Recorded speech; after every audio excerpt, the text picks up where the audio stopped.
Okay, so welcome everyone to the Clinical Trials Methodology Course 2016 webinar series. The topic for today's presentation is clinical trial study sections. I wanted to start with some housekeeping items. So everyone but our presenters will be muted. This is to prevent feedback during the presentation. We would like the webinar to be interactive, so we do encourage questions.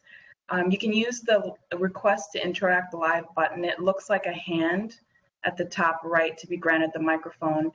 There's about a 5-second delay from when the microphone is granted until everyone can hear you and see you if your camera is on. And you can also use the Q&A box to type questions that we can read during the webinar. If you're interested in CMEs, please complete an evaluation form and we'll provide details for how to do that at the end of the webinar. So to start, I'm pleased to introduce our speakers today. So Dr. Jill Baren is Professor of Emergency Medicine and Pediatrics and Chair of the Department of Emergency Medicine at the University of Pennsylvania Health System. Dr. Baren's research focuses on informed consent within clinical trials of acute neurological emergencies. She's the principal investigator of the Greater Philadelphia Southern New Jersey Neurological Emergencies Treatment Trial Network, which is a consortium of regional hospitals and involves a research team of over 60 individuals. She served as a consultant for the Pediatric Emergency Care Applied Research Network, or PCARN, and has advised the FDA on informed consent regulations for use in clinical trials of life-threatening conditions. Our second speaker is Dr. Baren Kapur. He's a professor of neuroscience and neurology at the University of Virginia and also director of the Brain Institute at UVA. He's the lead investigator of the ESET trial, which is an NIH-supported, multi-center, randomized, blinded comparative effectiveness study of fosphenytoin valproic acid, or levetiracetam, in the emergency department treatment of patients with benzodiazepine refractory status. He has grants from the NIH, the DoD Epilepsy Foundation, and the Cure Epilepsy Foundation support his research. Our third speaker today is Dr. David Wright. He's an associate professor of emergency medicine and vice chair for research at Emory University School of Medicine. Dr. Wright is actively involved in both the preclinical and clinical assessment of TBI and stroke. And he's the PI of the NIH-funded multi-center phase 3 clinical trial PROTECT, which was progesterone for TBI. And he's the principal investigator of the Emory Hub for the network and co-PI of the Emory Hub for StrokeNet. And he participates in numerous concussion research and technology development endeavors. So I'm going to open it up now to our presenters. And I'll just share the slides.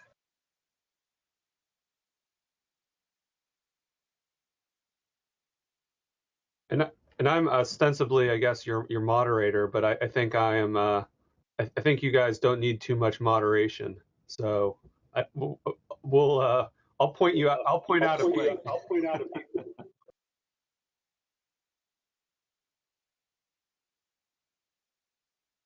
We may need a lot of moderation, Will. Thank you.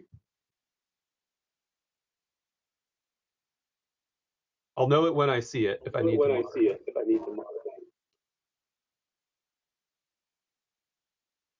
Can everyone see the slides?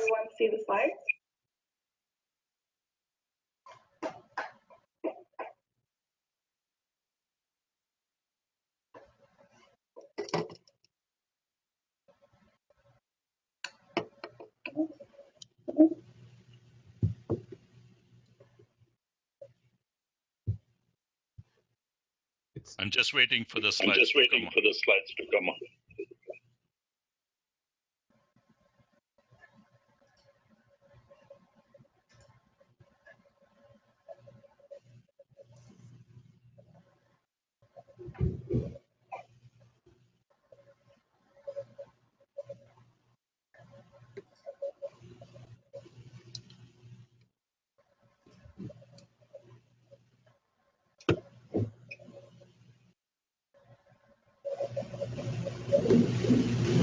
Okay, that looks good. They're there for me, at least. Yes.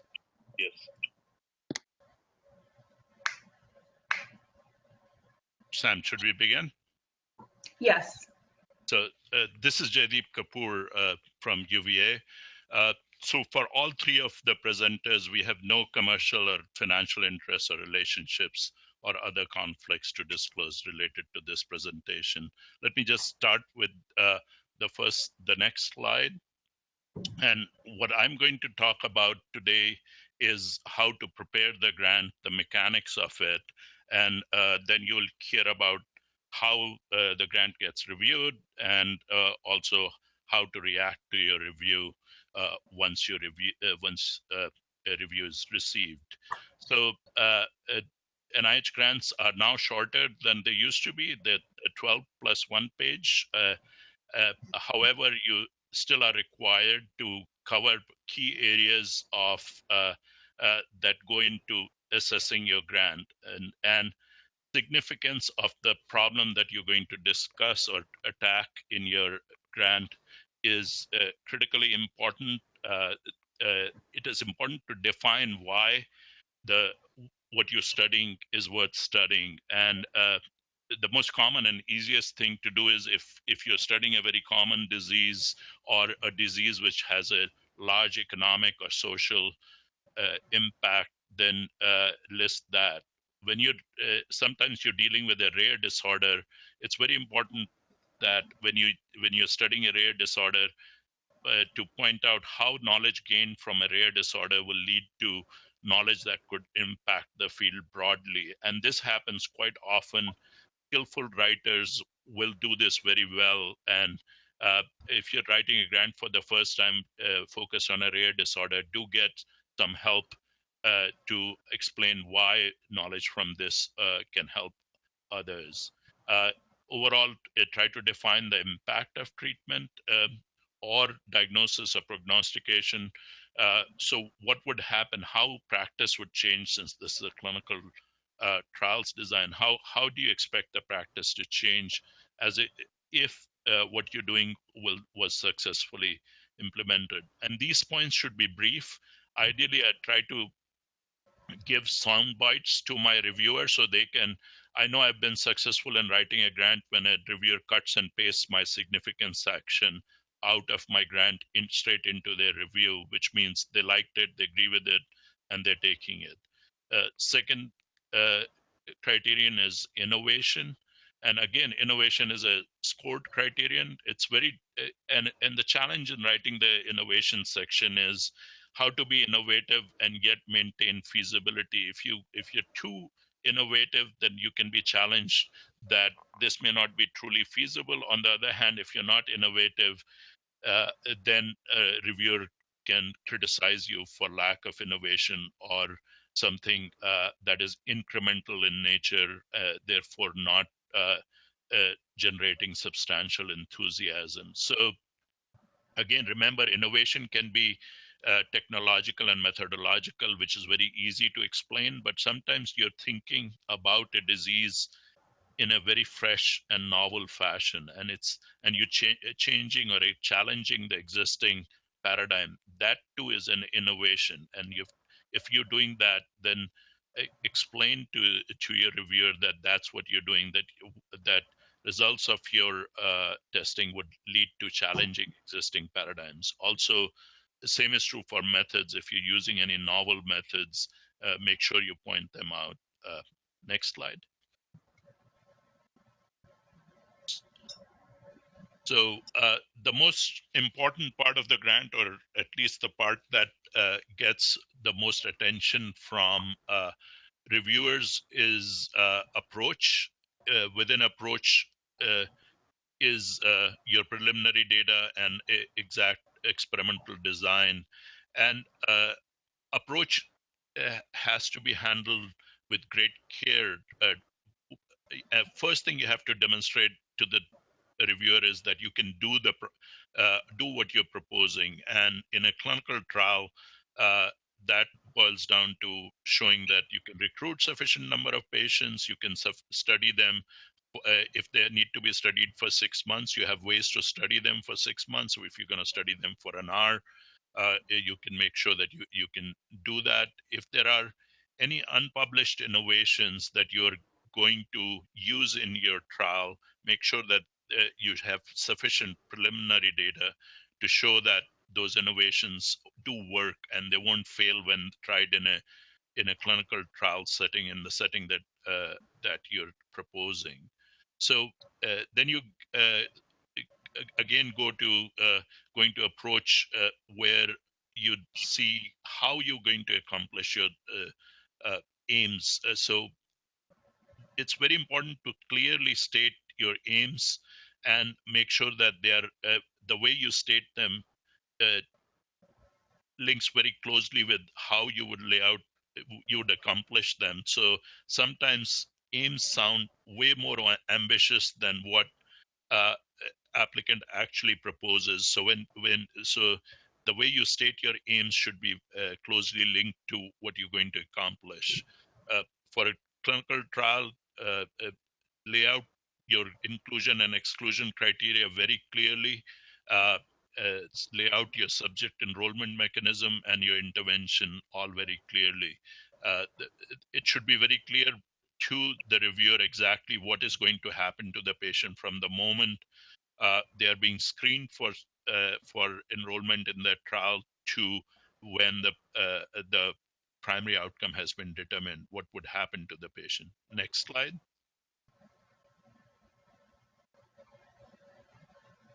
So again, the primary outcome should be clearly stated, and this is where rigor comes in. And nowadays, NIH is focusing on rigor. It should be feasible, it should be reproducible, it should be sensitive and specific. And as much data as you can bring to the reviewer's attention, demonstrating all those four features of that would be of interest to the reviewer, that your primary outcome is robust, and despite the fact that you may have 50 sites that are going to determine the primary outcome, they'll do it consistently in the same fashion, and it'll be sensitive and specific to what your biological variable is important. The secondary outcomes, you want to justify each one of them. Often the statistical analysis plan is a separate application, or maybe a part of your application. Here, key thing from a clinician perspective is justification of sample size and effect size, and reviewers are smart enough that they'll pick up very quickly if you've designed your effect size to meet your sample size, or sample size is just done out of convenience, like I'll do 100 patients. That's the first thing that clues in a reviewer that you really didn't think about your sample size, because 100 is not a number that you would just arrive at so easily. So again, most reviewers know that recruitment into clinical trials is a big problem, so they'll focus in on your ability to recruit subjects. And again, more realistic your estimate is, more likely it is that the reviewer would find your argument compelling. Common error is to be overly optimistic that I can get 3,000 patients for my study that will last 2 years. So again, human subjects are is a separate section, but just briefly mention that you're making all efforts to include women, children, and minorities. Refer to the plan in your human subject section. You have very little real estate in the main section of the grant to do it. Same also about safety plan. Refer to the fact that you have a safety plan, and you want to that you're thinking about it. Next slide.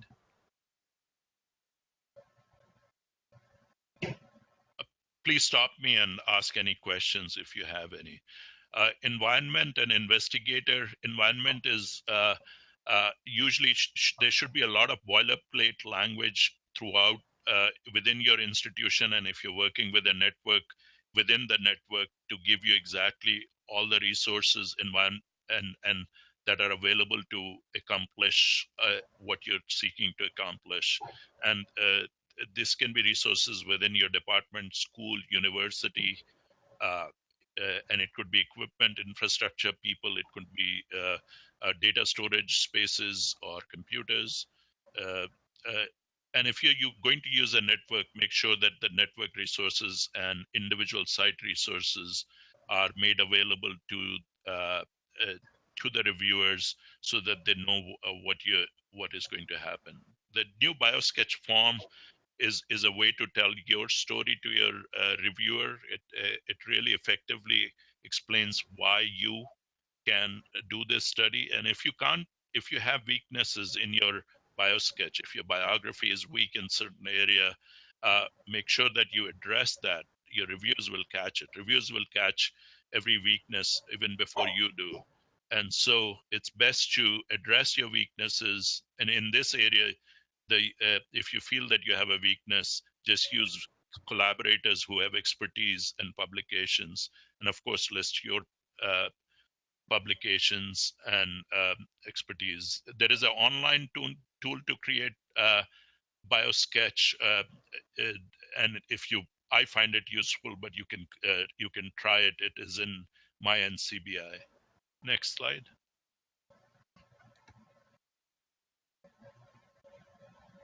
So the admin part, especially if this should plan way ahead of time to meet with administrators, even though when you start off, you think that this is unimportant or these are all the bureaucrats getting in your way. But most institutions, most good institutions in US have administrators who are there to help you plan and prepare a grant that requires multiple institutions to participate, which is often the case in case of clinical trials, should be planned ahead because each institution can take 2 to 3 weeks to handle the subcontracting part, getting all their signatures and everything. So sooner you get this process started, this is not labor intensive, but it is time intensive process. Sooner you start budget and other parts of your preparation, easier it is. If your budget is large, you need to get NIH permission for UO1 grants. Obviously, you need to work with NIH and your institutional officials to make sure that your grant is ready to be is going in the right direction and would be acceptable to both parties. Next slide.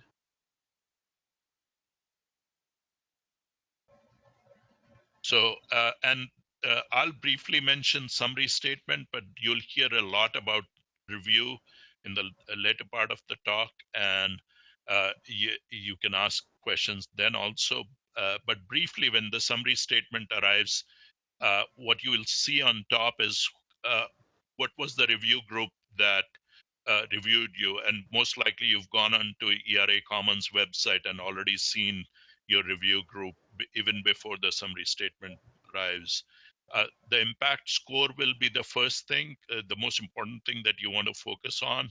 A score range will come between 10 and 90, 10 being the best, 90 being the worst. Or you may see 2 stars. And when they put 2 stars means that the grant was not discussed at the study section, and you'll hear more about this in rest of the talk. If you have a score, then there'll be a summary of discussion, and this should be read very, very carefully because this is a summary of what happened, how your grant was discussed, and it gives you a sense of mood and tenor of the review. Was the review committee divided, or was the review committee united in its view of your grant and how you would approach it? You'll get more details about the review from individual critiques. Typical studies will get minimum of 3 reviews, sometimes more, but rarely less, which would be 2. And again, the 5 scored criteria are the most important ones to focus on: significance, investigator, innovation, approach, and environment. Once again, you'll hear more about this in later part. The individual scores don't have to match the final score. Overall score is derived from some of these, but for example, approach has much greater impact on the overall score than others in some reviews. After scores, many things get discussed. These are protection of human subjects, data safety, inclusion of minorities and women. Budget is supposed to be discussed and is discussed after the grant is been scored, but I've been in many study sections where reviewers have been rebuked for bringing up budget before the score was discussed, and it does color your reviewer's perception when that happens. So it is important to make sure that your budget is reasonable and is very well justified when you prepare the grant. So I think this is the end of my section. Next slide. So Dr. Wright will pick up from me. Yeah, thank you very much, Jaideep. That was amazing. That was, I'll tell you, everything he said, guys, is crucial. In his slide, I would take his slides when I'm writing my grant and actually just follow every single thing that he said, because his points are all absolutely true. I've been sitting in these study sections for the last, gosh, I think it seems like 10, 15 years now, in one variety or another. And really, if you follow what Jaideep just went through, and able to apply that to a grant, then you will be much more successful. So what I'm going to do, I've got sort of 4 questions that I'm going to cover. What study sections love and hate? And then what happens during study section? So just a little clue of that mystery, that black box that's called study section. What are the review criteria? Jaideep went over a little bit of those, but I'll also cover a little bit different element of them. And then the famed ND are not discussed, and what is that? So what does that really mean? So let's we'll get started here. So these are some bullet points. There's obviously a lot more things that, depending on the day, the time, and whether reviewers had coffee or not, something that makes them despise your grant. You don't want to do that. You don't want to start off with really pissing off the reviewers. They don't really get paid for this. They're doing it as a service back to NIH and for themselves having received a grant. If you receive a grant, NIH is probably going to reach out to you at some point in time to serve. And it takes a lot of time, and these guys are really trying to fit it into their schedule, guys and gals. And a lot of times, frankly, some of this is reviewed on the airplane flying too. So you want to make it very clean, very clear. One of the things that hits almost everybody, I mean, when even before the discussion starts, is if there's a sloppy application, if there are grammar errors or spelling errors or sentences that are incomplete. I mean, as silly as that sounds, there's a professionalism element to that piece, and the reviewers will just automatically be negative for the rest of the grant. And it's, I've even heard, this is a really good story, but I'm really concerned that these guys don't have enough attention to detail that they'll actually be able to do it. So, and that applies to all sections. That applies to your biosketch, which you're probably scrambling to put together, and to your human subjects and anything else. The other thing that annoys me, maybe that's just because I'm a visual person, is something that's too dense. Where you push the page limits, you push the margins, you push the font size, and you've done everything you can to sort of cram as much words in the application as possible. Remember, your job is to make it as easy as possible for the reviewer to get your point. And if it's just ad nauseum reading, especially the background section, if that just starts getting huge, then the reviewers sort of we get fatigued. I mean, you'll sit there, and I've read half a page, and I have to, oh my God, I got to go back and start reading some more of this. It's very frustrating. So the very parsimonious but nice use of sort of diagrams that explain the point, or other little sort of things that give the reviewers' eyes a break, is nice to have. Overly ambitious, and Jaideep mentioned this in your aims, and making sure that your aims match actually what you're doing. But of the things that I've heard that really bubble up every single time, especially in new investigators is that it's overambitious. Too many aims or too many sub-aims, secondary aims. And one point I want to bring up that Jaideep mentioned was that in your secondary aims, be careful about adding aims on that you don't have the statistical power to prove, even when they're secondary. Because many reviewers believe that if you're going to put a secondary aim in there, you still ought to have the power to show that aim if it's not just a descriptive aim. The other is dependent aims, and dependent aims are those that you have to have the first aim has to be true before the second aim can even start. And if you have that, that's a red flag for reviewers, because what happens if your first aim doesn't work? All of a sudden your study can't go forward and you're halfway through it. So you have to be very careful about a dependent aim and making sure you either have an explanation of how you're going to continue if your first aim fails, or keep them completely independent. I think, in the top 3 of things that decreases the enthusiasm, as we call it, of reviewers is not a serious statistical plan and not a serious statistical support. So if you pull in a statistician at the last minute to give you your power analysis and your other things, that's going to be very obvious to these statistical reviewers. We have within the room, there are several reviewers who are statisticians, and that's what they're doing, and they pick up on this in a microsecond. And the other aspect of that is in the budget. If you look in the budget, and there's only 2% or 5% for a statistician, they automatically just say this, they're not serious. They don't have a real statistician on this grant. So Jaideep sort of went into, you got to justify everything, who you're studying, the population, your testing instruments, your outcome measures, any alternative hypothesis. Just make sure that you have very clear justification for each one of those. And if they're novel, and as he very well mentioned, there's a risk in the innovation piece of this, in that if it's novel, you have to have some preliminary data that supports that it's doable. So you have to be a little bit careful with that. Then if you just repeat what's always been done, then they're going to hit you for not being novel. So it's a little bit of a catch-22. As Jaideep mentioned, budgets are supposed to not be part of the scoring process.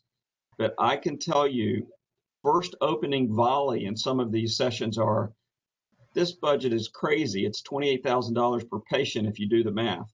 And so be careful about making sure the budgets are legitimate, not padding them too much. Although these days that's hard to do because everything's under budgeted. But just, it does color the score, even though it's not supposed to be a part of the score. And then human subjects, and Jaideep had mentioned, make sure that you cover that your approach to gender and to race and others. But now they're even more specific. They want, you must actually have a plan written up, and you can do this in the human subject section, which will not cost you real estate. But you actually have to have a plan. What if I'm not enrolling enough of the gender, equal genders? Or what if I'm not enrolling enough of a particular race? You have to have a plan written in on how you're going to go about making good on that. So it's an interesting move in that. Next slide. So again, this is sort of a little bit of the opposite of what you saw before. Clean, well-supported story, a good solid foundation with preliminary data. If it's an R01, if it's an R21, less is needed, but sometimes you still have to have some. A thoughtful discussion about your limitations and how, as Jaideep said at the very beginning, how your grant is going to move the field forward. And NIH level grants, that's what it's about, is moving the field forward, not just sort of Me Too kind of stuff. And the other sort of big thing is evidence that you can do the study. And for the most part, it's recruitment. So if you're going to plan 300 subjects or 350 whatever, you have to show that your site has done that before, or that you can do it, and that there are plenty of patients available. And I use the 10% rule here, which is if you have 100 patients at your site with this specific disease state that look like they fit criteria, count on 10, and that will keep you relatively safe. And the reviewers, they do that kind of math when you're looking. If you say we get 100 patients with this particular disease a year and you're expecting to enroll 90, that's not going to fly. So if it's a go/no grant, as some of the exploratory grants are, make sure you absolutely have that connection of what results out of your study are going to lead to the decision to go to the next step. And as I said before, the lack of statistical support, actually that should have been the other way around. Strong statistical plan. Next. All right, so what actually happens in study section? And it is a black box. It's a bit scary. You put all your time into a grant, and all of a sudden it goes into a meat grinder. And next slide, please. And some people have put it akin to, you can go ahead next. Just flow through this part. The 12 Angry Men. I don't know if any of you saw that movie, but okay, that's good right there. But anyway, go back. Don't keep going. So a review section, GD alluded to, your grant will be assigned to a minimum of 2 to 3 reviewers. At NSDK, the clinical trials review, you get 6, 7 reviewers, but you always will get a primary reviewer, and that primary reviewer is either your champion or your death nail. So if your primary reviewer doesn't like the grant, you're in trouble. It can be rescued by your other reviewers, but still, the primary reviewer will present the background and your hypothesis, and kind of very briefly cover what the trial is, because only the people, for the most part, and you can see in this room, for example, and this is a real review. I didn't take this picture, by the way, so I'm not revealing anything confidential. This was on the web. But so in the study section, there's probably 20 or 30 people in the room that are all reviewers that have reviewed other grants. They will all vote on your grant, but only the 7 or 6 or 5 or 4 that have been assigned are the ones that will actually get to talk. Well, I mean, that's not true. They will all vote on it, but the 6 or 7 will be the only ones that have probably read it all the way through. The others will be listening to the dialogue between the 6 or 7 that have read it, or the 4 or 5 that have read it, and make their judgment based on what they're hearing. So kind of a weird process, but that's sort of how it works. So these folks will review it. The primary person will present it.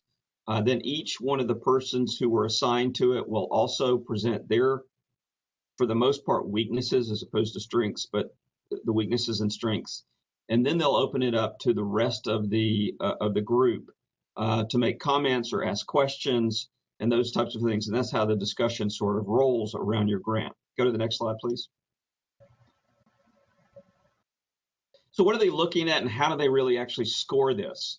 And so you see the score of 1 to 9. So that is the score that the reviewers use. In each one of the subsections, the impact, the innovations, the investigators, each one of those subsections gets one of these scores. And then there's an overall impact score that is not an average of those scores, but is sort of a gestalt. If this moves forward as it's written, what will be its impact in the field? And so that's what your overall score turns out to be, which may or may not be close to the average of your other scores. So 1 is exceptional. And by the way, Jadip mentioned that you will get a score of 10 to 90 when you get it back. It's just this number multiplied by 10. So if you had a 1 in everything or in your overall score, it would be a 10.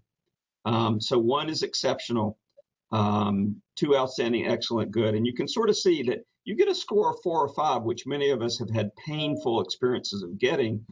that's still a very good grant in the eyes of the reviewers. It's just not ready. So I want you to sort of look at that and kind of put that in your head. Go to the next slide.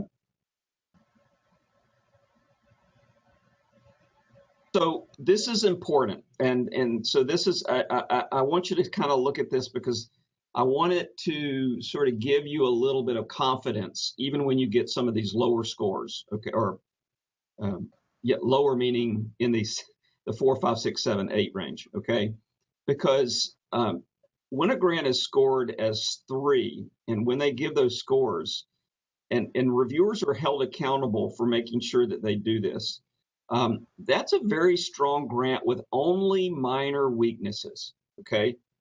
So when you look at that, and that's probably not a fundable score, by the way, a 3, but still it's a very strong grant with minor weaknesses. And actually within their reviews, at least our study section, they ask the reviewers to put behind each one of the reviewing problems that they list with a minor problem, moderate problem, or major problem. So they make them classify the problems. I'm not sure that all review panels do that, but NSDK does that, which I think is excellent. Minor meaning something that you could change if the grant was funded as is with just some comments. Moderate means you probably have to go back a little bit and do a little bit more important changes. And then major is a real close to fatal flaw, but a big flaw. So, if you have one moderate weakness, go back. She's trying to run me through these. If you have one moderate weakness, you're already at a 5. So that's the level of how you have to view these scores. Okay, go again. Go next. So the process is initial scores. Primary reviewer does their overview. If it's a clinical trial in NSDK, they have now added what they call a scientific foundation review, which means they ask some basic scientists to come in and say, is enough basic science or has enough basic science been done to justify translating this into a human trial or whatever phase you're saying that you're going into. So that's a new added piece that has been put in there. So you need to make sure that there's been more than just 2 or 3 animal studies. It won't fly otherwise. The assigned reviewers get their shot at what's wrong with the grant, and then it opens up to the floor, as already mentioned. The discussion goes on for a number of 15, 20, 30 minutes, could be an hour or more. And then the final scores get put in, and then later they discuss the budget. Keep going. So I just show you this. This is on the website for NIH. This is the latest one, I think 2016.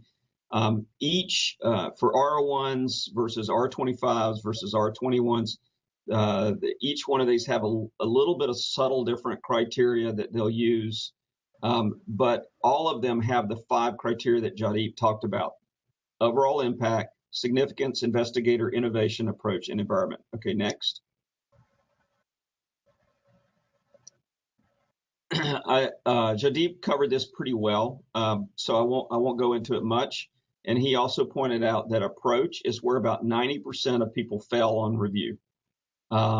Usually never is there anything about, well, very rarely is there anything about investigators unless you're really junior and you didn't put people around you that can support you. Innovation sometimes catches, but we're also, as reviewers, we're caught in the quandary of, well, how innovative can it be without preliminary data? So we sort of try to give a little bit of leeway there. Environment, if you're an academic institution, unless you just screw this piece up, it's not even relevant. But approach, that's where they kill you. If you aren't very clear about what's going to be done to these patients and how you're going to measure it, and that the measure is validated, and that the outcome of that approach is going to provide something that moves the field, that's where it all is. Okay, keep going. So lastly, not discussed, and I have a lot of, now seems to be more common.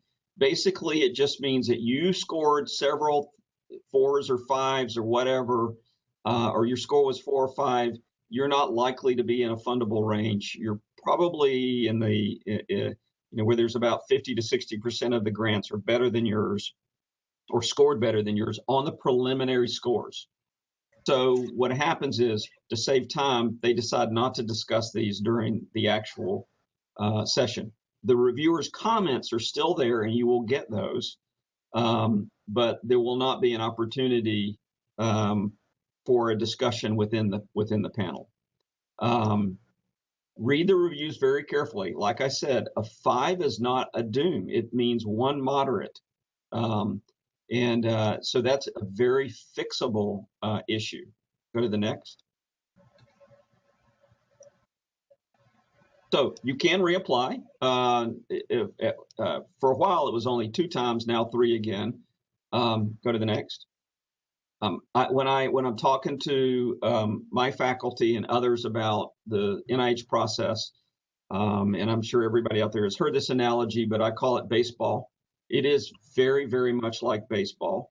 By the way, if anybody doesn't know who this is, it's David Wright for the Mets. That's who my wife wishes I was. Okay, next.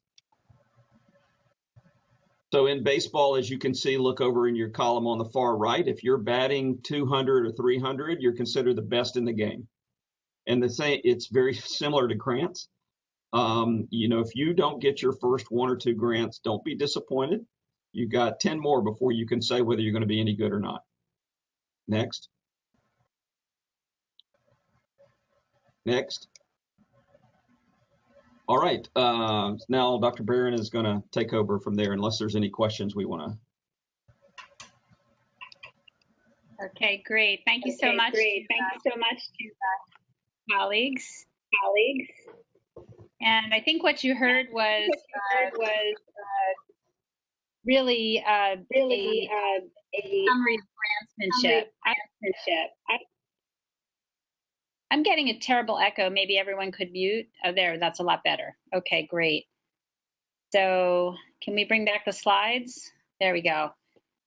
So I'm going to talk a little bit about some of the technical and logistical issues, which can really sink you. Grantsmanship obviously is the crux of the matter, but there is a whole lot else external that's going on with regard to getting your grant submitted. And then also I'll talk a lot about the reaction. If you're lucky enough to get discussed and to get a score that is possibly salvageable, what should be your approach to resubmission?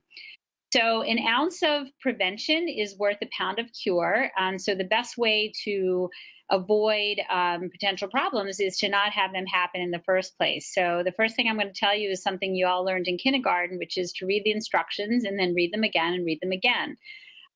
They're all available on the NIH.gov website, and most applications are now being submitted electronically. So electronic submissions, even though it may seem that it's a lot more streamlined and things can happen a lot quicker than courier service or what we used to do with FedExing and so forth, it still involves deadlines. So I encourage you all to really know the deadlines, not just for the submission at NIH, but deadlines at your own institution.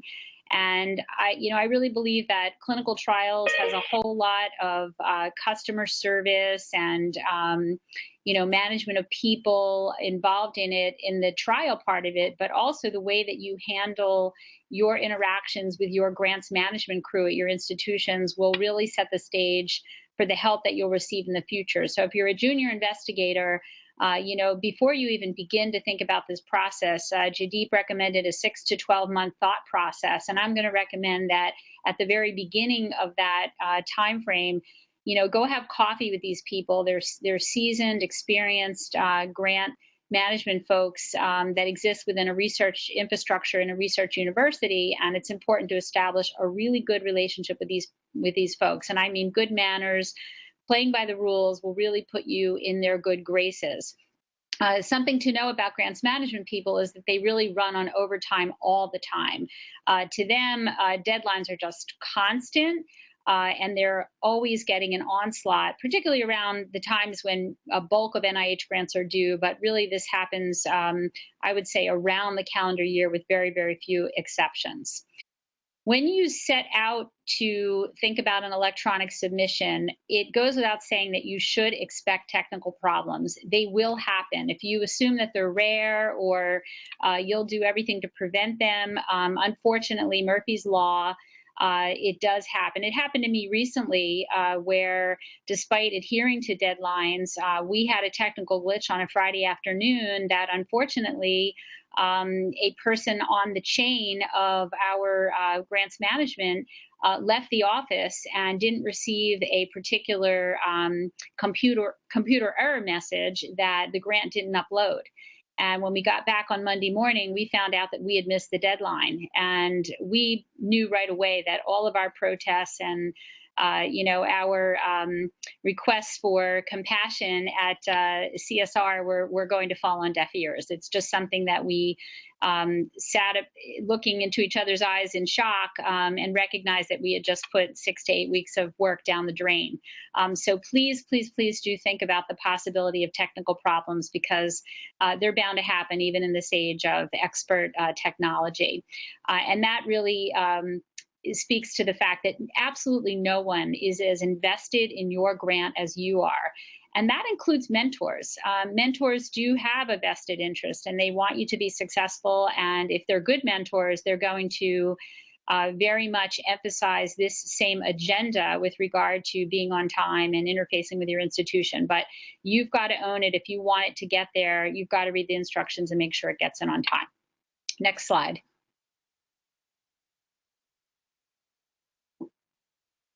And this is just a screenshot of the NIH website that talks about submitting a competing grant application. And there's all kinds of hyperlinks that can help you through the electronic application submission process.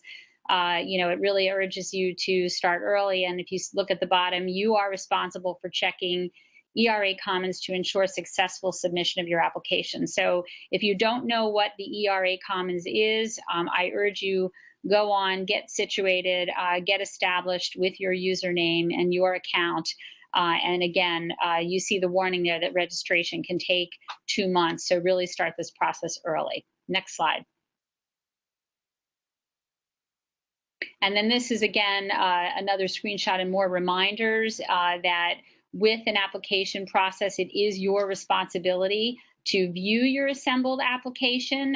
Nobody is going to check for errors on your behalf.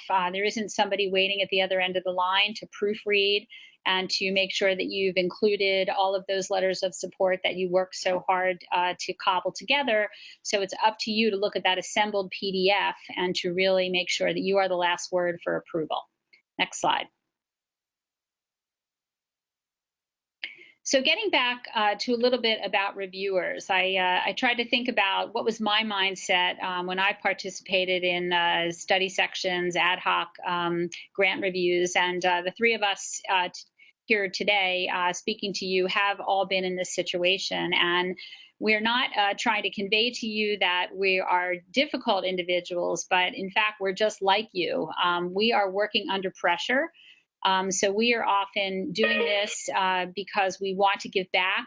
We want to be gracious. We were delighted to have received funding for our work, and we want to turn around and impart, some of our lessons learned and to also see our field move forward.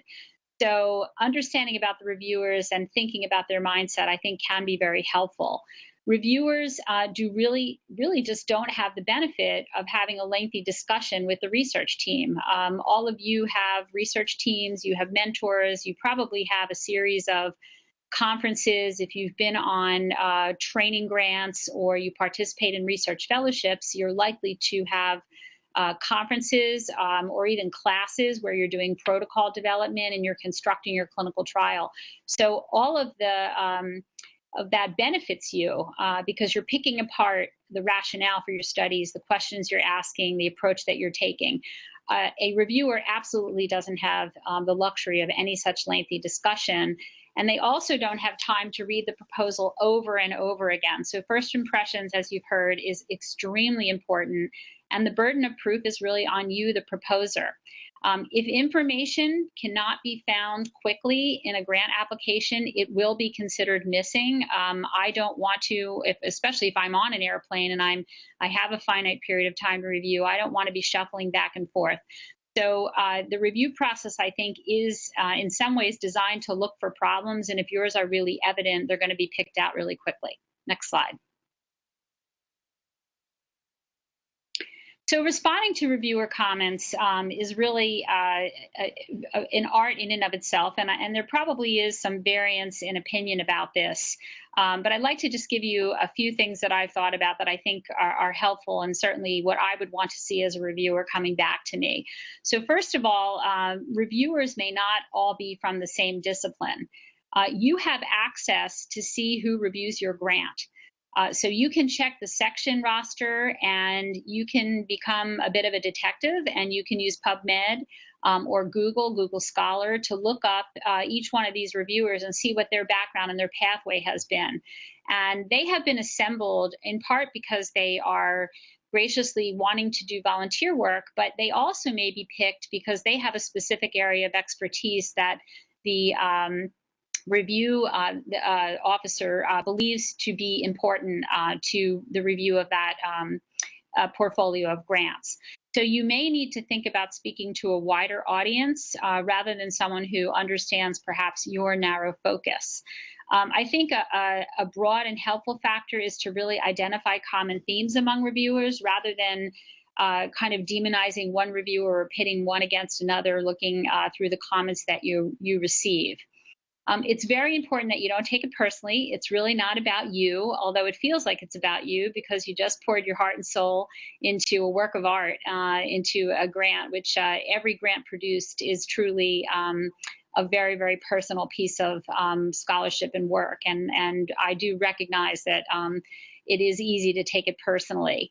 But you should take the feedback very seriously. One of the things that I've always done myself and asked other people to do is get advice from the agency staff ASAP. These folks are different than the folks that sat around in the room reviewing the grant. So the program officer may have sat through or likely should have sat through the discussions and might be able to, without breaking confidence, point you in a direction or help you interpret some of the comments that were made during that review process, during that dynamic interchange that Dr. Wright just described.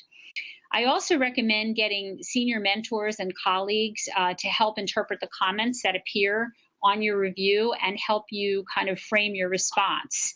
I think it's a good idea to keep one person aside who doesn't get to participate in that initial discussion that then can go back and read your resubmission and kind of react cold to it. So they don't have the benefit of how you're going to strategize and dissect out all the comments and respond to it. They're just going to read the resubmission and then give you their reaction to it. And I find that high-level thought process is very helpful. And preferably, that should be someone who sits on a study section, who truly understands what reviewer comments are like and, and how the grant review is conducted. And then, of course, you want to respond accordingly to the advice that you get from that person. Next slide. So sulking is pretty normal. Even if you get that score that is in a fundable range, you have some excitement over it, but you do feel a little bit dejected. And certainly if you're down, your score is really unfundable. It is, again, very hard, I think, to not take it personally. But I recommend getting over it quickly so you can be productive and move toward potentially, as Dave said, getting your batting average up and getting funded down the line. So what happens next after your score is returned to you at the end of the grant review process? Really, you should expect to make a second submission. And I recommend leaving plenty of time to overhaul in response to study section and then what your colleagues are telling you. This doesn't mean that you have to rush to resubmit in the next 48 hours. I recommend reading the so-called pink sheets and then put them away for a week. Just relax and think it through from a higher level, but don't attempt to be defensive and explain everything within the first reading that you have. When you do get down to constructing your resubmission response, it's very important never to let any outrage show in the response. If that is picked up by the reviewers, it just it just shows that you're defensive and you maybe aren't receptive to the expertise of the group, who are really, in essence, designing their comments to try and make your grant stronger and your study better. You want to always thank the reviewers for their valuable comments, even if you think they are wrong. And by the way, the reviewer is always right. So you want to maintain that kind of outlook. And then you really want to, oh, the slide just disappeared for whatever reason. There we go. You really want to make sure that you are responding to all comments in both the response section that you receive and the text. So read carefully through it. There may be a secondary reviewer that put in an important point.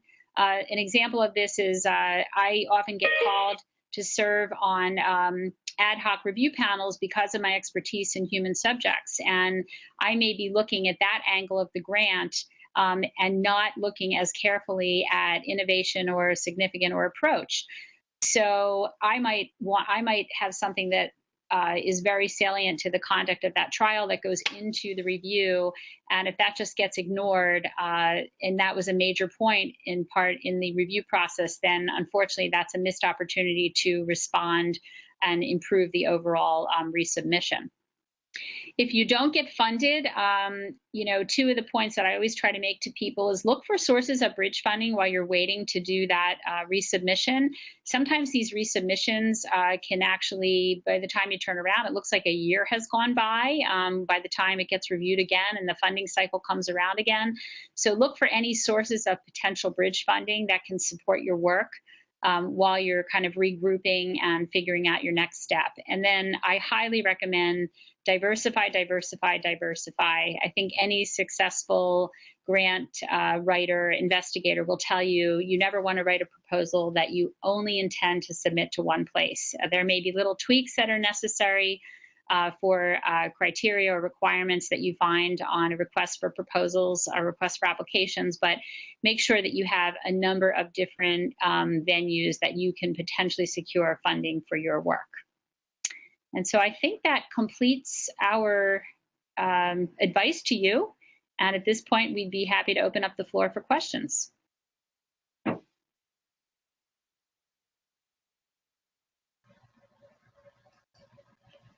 Thank you. So just as a reminder, you could use the chat function on the right-hand side of your screen if you have questions for our presenters.